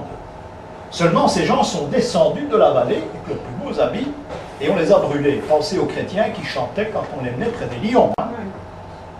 Ils ne se défendaient pas, ils chantaient. Et les gosses devant, c'est la même chose. Hein. Hommes, femmes, je ne sais pas si les femmes étaient d'abord, en principe, oui. Hein, mais hommes, femmes descendaient dans la vallée, ils attendaient, voilà. Nous sommes là. Et on en a brûlé. Et on en a massacré. Et il y en a d'autres qui ont été sauvés. S'ils reniaient, ils étaient sauvés. Et parfois, on les a retrouvés comme curés. Ils sont rentrés dans des ordres.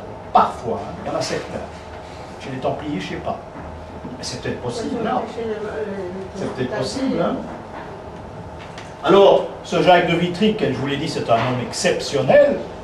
Eh bien, lors de sa mort, il est mort à Rome, et en 1240, il est mort à Rome, et il a demandé, il avait 80 ans, il avait une carrière quand même bien remplie, et 80 ans, à l'époque, c'était tout de même assez âgé, Et il a demandé, je veux être enterré à Wagny, hein, près de Charleroi. Et on lui a dit, aucun problème, près du couvent des Augustins. Et près de la fille, bon, qui ne vivait plus depuis bien longtemps, Marie d'Oigny. Et il a été inhumé là. Et la Révolution française, il avait un beau monument dans une église tout à fait insignifiante, qui est l'église des Sauterelles. Et il avait un très beau monument qu'on a démoli à la Révolution française. Et vous pouvez encore voir ses restes actuellement. Il y en a certains qui l'ont vu avec moi en voyage. Il est en dessous d'un hôtel collatéral. C'est une sorte de grande boîte à cigares comme ça, qui est haute comme ça, et ses restes sont là-dedans. Et en latin, il y a marqué Jacques de Vitry, quelques petites inscriptions. Et voilà un homme. Ah oui, voilà un homme qui s'est distingué d'une façon extraordinaire, l'homme qui a amené le Graal chez nous, et il repose là dans, je dis, une caisse à cigares, dans une petite église, des environs de Charleroi. Hein, la mort, hein, parfois, ça nous amène parfois très loin. Voilà le Graal comme on nous le représente. C'est une imitation.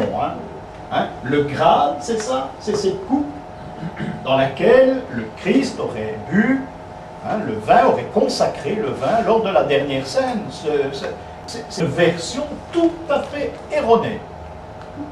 Ça n'a aucun sens. Ce serait en principe les Espagnols qui nous auraient instruits, je dis en principe, mais ça nous aurons l'occasion de voir à une autre occasion. Alors, comme je vous l'ai dit, les cathares sont brûlés, et la légende du Graal va commencer à venir chez nous. Ça viendra très vite, on parlera de ce vase sacré, hein, qui était entre les mains du Christ, et je sais si c'est un grand symbole de l'époque romane et de l'époque, même encore dans les représentations de la Renaissance. Et ce Graal va être immortalisé par les Allemands. Qui d'abord? Wolfram von Eschenbach, qui va écrire le poème de Perceval. Alors ici, photo rare, Richard Wagner va s'emparer, hein, de ce mythe, il va l'amplifier, hein, il va un peu transformer les personnages. Parsifal qui est là, qui reçoit son baptême du ciel, c'est pas de l'eau, hein, c'est le grand prêtre qui va lui imposer les mains. Et ici, il y a Kundry, qui n'est pas sa compagne, pense-t-on, c'est Marie-Madeleine. Hein. Ça, c'est dans la vision de Wagner, c'est un détail, puisque les personnages ont d'autres noms. Perceval est un homme chez Wagner qui vit saintement, chastement, pendant toute sa vie. C'est tout à fait faux, cet homme a une vie sexuelle. Hein.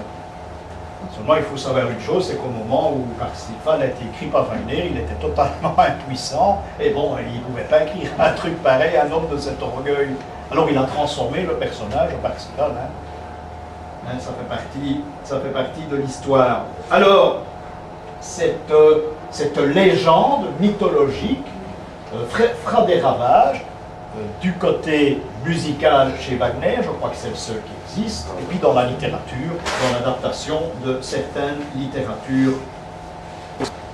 Il y a un personnage qui va jouer beaucoup d'importance, c'est un letton, et en 1930, Karl Maria Preistor, et en 1930, il va enseigner les runes. Nous sommes en Allemagne, il va enseigner les runes, il va organiser des groupes de recherche qui vont se rendre dans le Languedoc. Et ce sont ces groupes-là qui vont réunir une documentation que l'on va publier pendant la guerre et juste avant la guerre, uniquement en Allemagne. Et c'est grâce à cette documentation poussée, recherchée par des spécialistes, que j'ai pu, de mon côté, vous révéler une histoire des cathares que l'on ne connaît pas. Et je sais si ces groupes ont travaillé. Il y a eu un malheur en fin de parcours, je vous dirai ça tout à l'heure pour terminer. Alors, comment s'appelle ce groupe? Comment s'appelle ce groupe? Eh bien, ce groupe a été fondé en prenant comme nom l'Annenmerbe. C'est un groupe typiquement allemand, une secte, hein, parce que les sectes, il y en avait en Allemagne, surtout en 14-18, j'ai dû rechercher une secte pour un de mes livres, pardon. Je n'ai pas laissé tomber, mais ça n'a pas été facile. Il y avait des sectes, hein, en Allemagne. Depuis 1918, ça foisonne. Alors, ce groupe qui s'appelle la Nonherbe est appuyé, et là ils ne sont pas du tout d'accord, je vous le dis immédiatement, par la Société théosophique de Bruxelles et de Paris. Il y aurait donc une liaison entre cette société et la Nonherbe allemande, la théosophie bruxelloise et la théosophie de Paris. Il est curieux de constater que des personnages importants dans ce groupe de recherche allemand viennent à Bruxelles et assistent aux séances de la maison de la théosophie qui se trouve toujours rue du Commerce. Ce sont les mêmes et on retrouve leur nom. Ça doit avoir une explication. De toute façon, en profondeur, l'enseignement théosophique a quelques relations, dans un certain sens bien sûr, avec le nazisme, avec ces doctrines du nazisme d'avant la guerre. Hein. Il faut s'exprimer, hein, parce que ça peut être très dangereux. Il ne faut pas dire que les théosophes étaient des nazis, hein. Mais on peut retrouver certains éléments. Alors, venons à Adolf Hitler, qui va être un pivot dans ses recherches cathares. Un pivot. Hitler, jadis, fréquentait le musée des Beaux-Arts de Vienne, et voilà, il rencontre un dessin, une lance, une sainte lance, qu'on appelle la sainte lance. Elle est conservée dans le trésor d'Habsbourg. C'est la sainte lance qui a blessé, qui a tué le Christ sur la croix. Elle se trouve au grand musée d'Habsbourg à Vienne. Et Hitler vient tous les jours, il vient voir ce morceau de lance, parce qu'il connaît la mythologie scandinave. Évitez de dire mythologie germanique, elle n'existe pas. Ce sont des emprunts partout, et on en a fait de mythologie. La mythologie scandinave dit que celui qui arrive avec la sainte lance à mettre quelques gouttes de sang dans le Graal, il deviendra maître du monde. Alors c'est tombé dans l'oreille de ce Lascar. Vous imaginez que s'il n'a pas encore les idées des tanks pour envahir l'Europe entière, l'Est et l'Ouest, il a une idée dans ce domaine-là, parce qu'il connaît tout ça par cœur. Il connaît les poèmes de Parsifal, de Lohengrin, c'est sa passion. Il aime Wagner, bien sûr, ce qui n'arrange rien, mais c'est sa passion, c'est son dada. Il y a une croix gammée là, il se peut que ça l'a inspiré, il se peut, mais la croix gammée, le svastika, c'est le soleil, hein, en quelque sorte chez les Ariens, et ça remonte assez loin, là-bas, ici, au bout. Donc, c'est un but, au départ, uniquement ésotérique, qui va nous mener bien loin, vous imaginez, hein.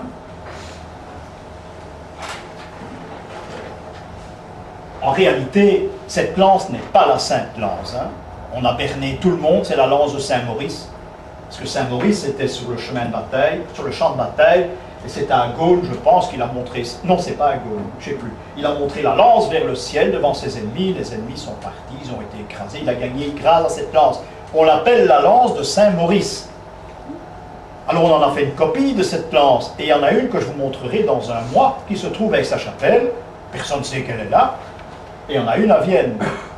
La sainte lance était dans les mains des Teutoniques, c'est à la bataille de Göttland, où la sainte lance a été perdue parce que le grand maître allait sous le champ de bataille avec la lance, la vraie. Hein, il y a Göttland, elle est en nord, elle a été perdue pour toujours, c'est parce qu'elle est devenue. Donc il fallait des copies à ce symbole. Mais c'était la lance de Saint-Maurice, mais ça, notre ami Adolphe ne pourrait pas savoir. Ne pouvait pas savoir.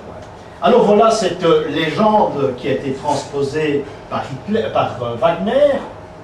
C'est la légende du Saint Graal, retrouvée, purifiée par Parsifal. Voilà comment l'auteur voit cette purification du Saint Graal. Erreur aussi, parce que Parsifal ne part pas à la quête du Graal, il part à la quête de la Sainte Lance. Ce qui nous ramène à l'histoire d'Hitler. Encore, ce sont des transformations entre-temps, et surtout Wagner. Si ça reste très beau, sa musique est sublime, on arrangeait les choses. Hein, et ça donne l'impression, sous Richard Wagner, sachant que le Graal, il se trouve en France, tout ça m'était calculé. C'est Vitry qui a ramené le Graal, il se trouve en France, je l'ai vu, je ne vous dirai pas où il est, mais c'est très loin de la vérité. Très loin. Voilà une transformation, une récupération typique. Ça reste très beau, hein, c'est envoûtant, il faut voir cette scène finale à l'opéra. J'ai vu 25 fois Parsifal. C'est mieux. Oui, exactement. C'est une merveille, de façon possible et imaginable, mais ça reste énigmatique, symbolique et historique à la fois. Et chaque fois que l'on va voir l'ouvrage, eh bien, on découvre autre chose dans celui qui présente l'ouvrage. Et c'est parfois très nuancé. Alors, l'aventure commence ici, c'est que Adolf Hitler a son idée sur le Graal et la Sainte-Lance, et il va envoyer un homme qui est membre de la SA, qui s'appelle Otto Rahn. Il lui dit très simplement, vous prenez une machine à écrire, vous faites des recherches, je vous envoie dans le Languedoc. Je veux tout savoir sur les parfaits, la discipline des parfaits, leur tenue, les habits, leur façon de vivre, toute la structure, tout ce qui s'y passait. Cet homme qui est un grand spécialiste, très intelligent, il part avec sa valise, il part avec sa machine à écrire, il se rend dans le Languedoc. Et il va se mettre à l'œuvre, il va habiter un hôtel qui s'appelle l'hôtel des Marronniers, et derrière l'hôtel, il y a un petit chemin qui mène dans une grotte. Dans cette grotte, il aurait découvert des graffitis, des explications sur la vie des Cathares. Je dis il aurait, parce que Bernadac, qui est un auteur qui parle beaucoup des Cathares, prétend que c'est lui qui les a fait, ces graffitis. Bernadac est un anti-allemand, hein, il a eu certains problèmes sérieux avec sa famille, la 3/4 de sa famille ont fini dans des camps. Est-ce qu'il a fait ça méchamment vis-à-vis de l'histoire? C'est possible. Est-ce qu'Otto Rahn, pour réussir sa mission, aurait créé des graffitis? C'est possible aussi. On ne peut pas prouver le contraire. Alors il se lance dans un réseau de grottes et il vérifie, il note. Et il écrira dans ses rapports, je suis ici dans un endroit wagnérien. Et on est reparti. Voilà le fameux qui a fondé l'opération Ahnenerbe, un homme très intelligent aussi, dont je pense on n'a plus jamais retrouvé la trace, je crois qu'il est certainement mort pendant la guerre. Un homme qui va créer un groupe ésotérique, je vous l'ai dit, il va fonder des groupements théosophiques allemands, c'est pas pour rien qu'on choisit la théosophie, et ce mouvement théosophique allemand s'appellera des polaires, comme le Nord. On vous indique immédiatement la couleur, c'est que les polaires c'est le Nord, ils vont chercher beaucoup de choses, ils vont chercher ce qui se passe dans le Nord, l'Atlantide notamment. C'est une autre section de recherche qui va partir dans le Grand Nord, nous sommes dans les années 30, 34, 35. Et il communique ses renseignements à la fois avec la Société théosophique de Bruxelles et en Allemagne. Je le répète une nouvelle fois, la Société théosophique, les théosophes de Bruxelles ne sont pas des nazis. Ça n'a rien à voir. Ce sont des chercheurs. Quel est le nom de ce... Pfeffer. Ah, Pfeffer. Alors Otto Rahn qui fait ses recherches, eh bien il est surveillé par la police.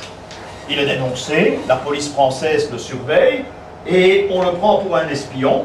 Donc c'est un homme qui dérange. Et on l'expulse de France. On a pris probablement des renseignements pour qui il travaillait. On l'expulse de France, et il a un livre qui est en route, qui est excessivement rare, qui s'appelle « Croisade contre le Graal ». Il a été réédité il y a peu de temps. Ce livre est excessivement rare. On l'a traduit en français, je crois que c'est pendant la guerre qu'on l'a traduit en français. On l'a édité en français pendant la guerre et il est ressorti il y a quelques années. C'est un livre spécial qui est assez, pour spécialistes et qui est assez intéressant à lire. C'est un objet de toutes ces recherches. C'est en 1932 qu'il a paru en Allemagne. C'est un objet, c'est l'objet de toutes ces recherches et l'entière description de sa mission là-bas en Languedoc. Donc cet homme, en quelque sorte, il est dépositaire, et c'est le seul, avec toutes les recherches qu'il a faites là-bas sur place, avec une petite équipe, c'est le seul qui est au courant de toute l'histoire des Cathares. Il n'y en a pas d'autres. Et il écrit. Il écrit beaucoup de choses. En 1934, c'est la nuit des longs couteaux. Vous savez, les SA seront fusillés. Là, c'est une razzia en Allemagne. Et le fameux Pfeffer, Pfeffer, qui avait fondé l'Ahnenerbe, eh bien, il va superviser avec Hitler toutes les recherches qui vont se faire, pardon, avec Himmler, excusez-moi, avec Himmler, toutes les recherches qui vont se faire concernant les cathares. Himmler est un homme, un bourreau, tout ce que vous voulez, absolument, dans ce domaine-là, c'est le superlatif, mais c'est un homme qui est supérieurement intelligent pour organiser des recherches, faire des recherches, résultats, à type organisé historiquement parlant et symboliquement parlant.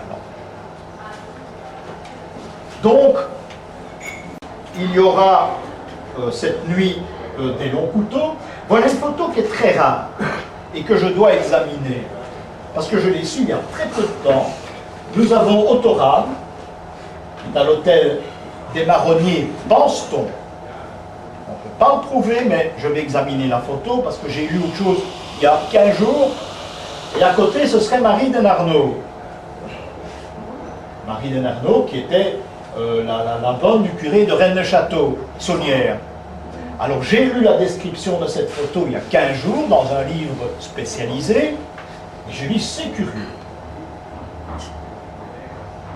Hein, il y a des choses à voir, il y a des choses à dire. Hein. En fait, je suis en train d'essayer de retrouver tout ça.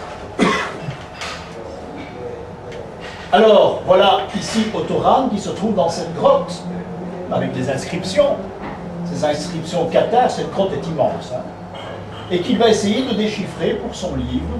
Il va tout noter. Après ça, Himmler va l'envoyer en Islande. Il devra noter ses impressions sur le fameux soleil, le solstice d'été, tout ce qu'il ressent, tout ce qu'il a vu là-bas sur place. Et puis, il va participer à la création du groupe Thulé. Encore une autre secte, un autre travail, des autres découvertes. Il rentre et on le place dans un bureau à Berlin. Un bureau à Berlin, on lui donnera un travail, mais qui sort un petit peu de l'ordinaire, on ne lui fait plus faire de recherche, curieusement.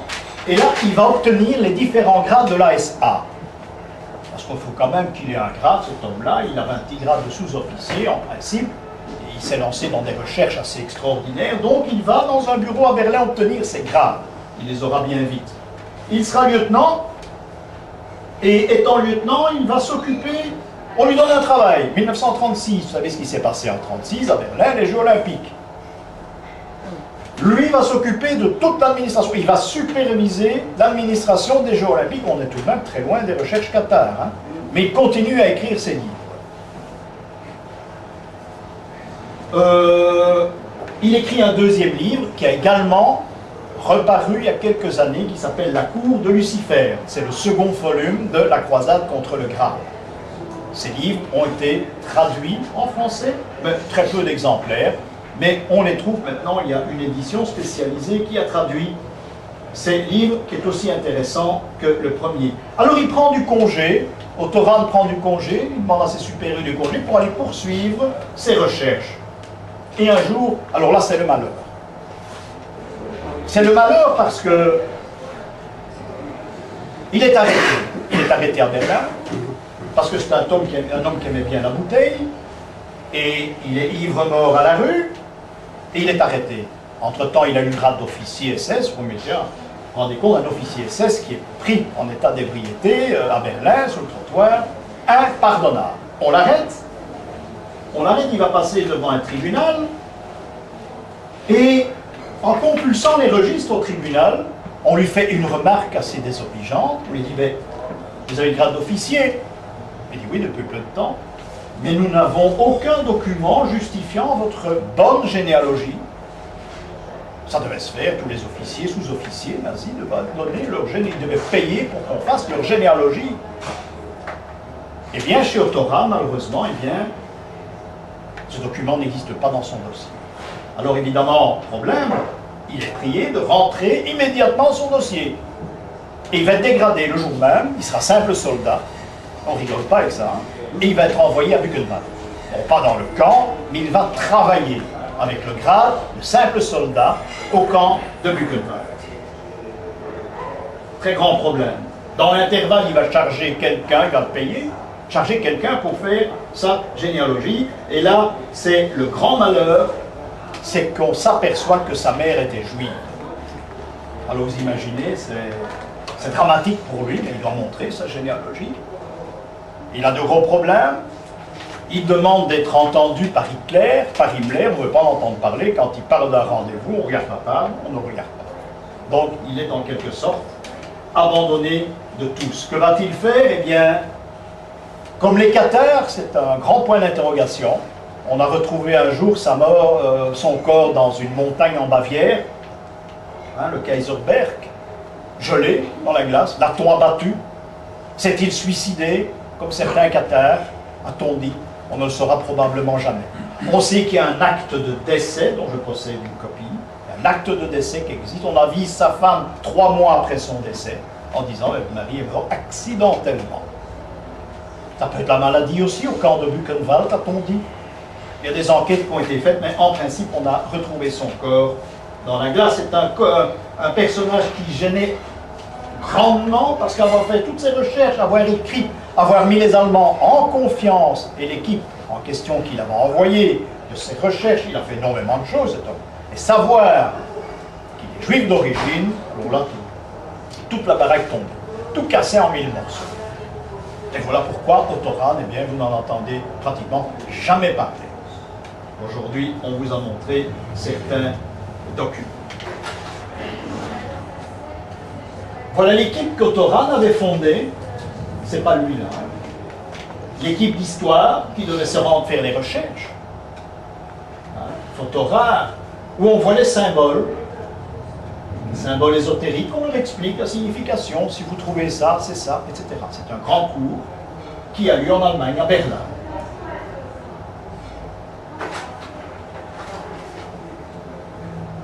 Regardez ici, c'est intéressant. Ah, elle est à l'envers, excusez-moi. Parce que la croix gammée. Elle est à l'envers, la croix gammée dans l'autre sens. Bon, c'est pas... oui, ça se trouve dans une abbaye, à la frontière autrichienne. Et Hitler priait tous les jours, très chrétien, dans le cœur de l'abbaye. Et il avait devant lui tout le temps ce signe. Et on a dit dans les livres que ce signe avait été placé, un tas de choses, mais c'est tout à fait faux. Hein, il s'agit des initiales d'un des évêques du lieu, et c'était le blason de l'évêque du lieu, dans l'autre sens. Il s'appelait Ankren, je crois, l'évêque en question, et ça traduisait son nom. Ah, c'était Ankren, c'est un blason en Caire, hein, il y en a plusieurs. L'abbaye de Floref, vous avez une fleur dans le blason, et bien voilà, ici. C'était le nom de l'abbé. Donc ça n'a rien à voir absolument avec le fait qu'Hitler a passé une partie de sa jeunesse à cet endroit.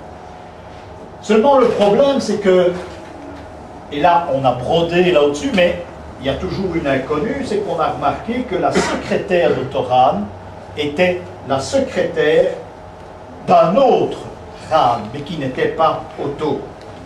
Et là bon, ça peut poser certains problèmes, parce que cette secrétaire en question a eu plusieurs places dans différents pays d'Europe. Et différents pays d'Europe où on situe Otto Rahn. Il s'agit d'un Rudolf, mais ce Rudolf vivait après sa mort. Était-ce le même? Point d'interrogation. Seulement ils auraient eu la même secrétaire, avant et après. Ça c'est certain. On a dit qu'il s'agissait de 2 frères jumeaux et qu'il aurait poursuivi ses recherches, il n'aurait même pas changé de prénom, son frère aurait repris les recherches en main. Seulement, ils ont la même secrétaire. L'un est Otto, l'autre est Rudolf. Ça reste également une énigme. Donc, je vous l'ai dit, Montségur est devenu alors un lieu de pèlerinage, mais surtout pour les Allemands. Vous seriez étonnés, les Allemands, qu'il y a à Montségur. Ce ne sont que des voitures allemandes sur le parking. Et ils ramènent des pierres. Ils partent chez eux avec des pierres pour se ressourcer. Ah, on se demande comment il y en a encore d'ailleurs dans les environs du château. Hein. On établit des sectes dans les environs. Il y en a quelques-unes. Je vous l'ai dit, je connais des Belges qui ont fait partie de cette histoire. Alors, Richard Wagner, lui, va s'emparer de cette histoire, l'histoire de Perceval, des cathares transformés, puisque dans Parsifal, on ne parle pas de catholiques. Il y a une assemblée de prêtres dont un souffre énormément Et Parsifal, par sa pureté, va le guérir par l'imposition des mains. En principe, c'est ça. Et par l'élévation du Graal, c'est une récupération cathare. On ne cite nulle part dans l'histoire qu'il s'agit de prêtres, ni de grands prêtres. Non, il n'y a pas de nom, ils sont en noir généralement. Et c'est tout. Donc il s'agirait d'une récupération des cathares.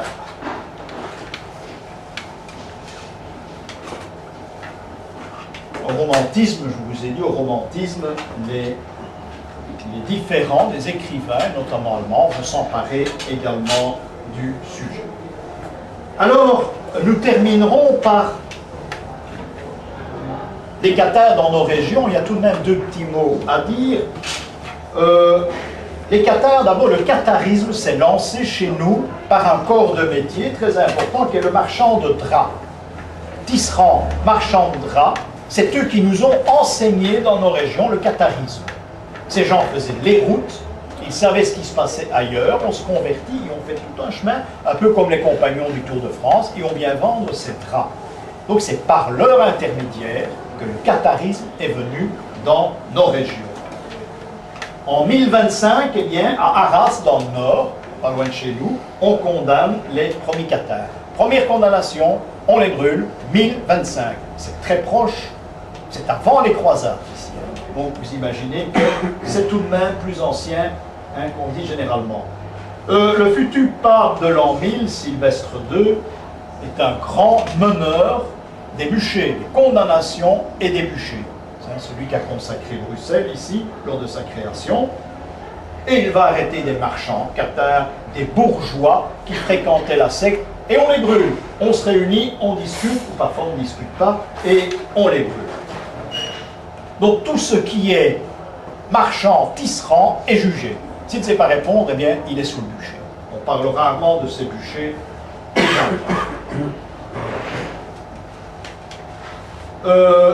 Il y a du prosélytisme, et souvent les femmes.